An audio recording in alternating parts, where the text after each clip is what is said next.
Madeira toboggan is probably one of the craziest public transport systems you can ever take anywhere. Established at the beginning of the 19th century, it's actually the first public transport system on Madeira.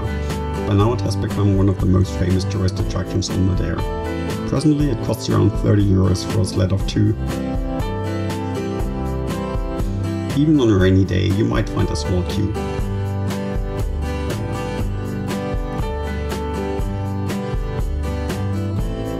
The trip is only a short one and takes you from Monte to Funchal.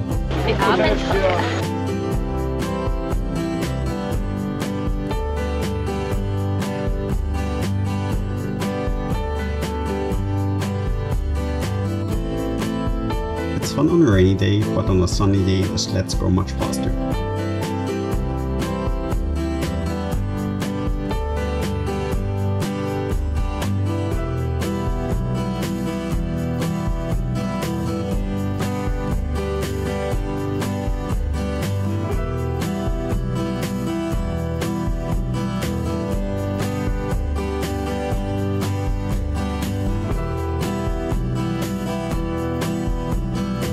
Sleds and car usually share the road, but we're not aware of any incidents because of that. Some parts of the raid, carreos, how they are called, have to actually pull the sled.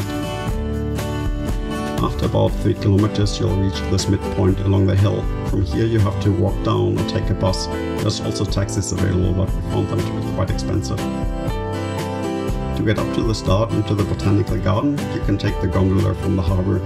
Or you can walk up and enjoy other people having fun sliding down the hill.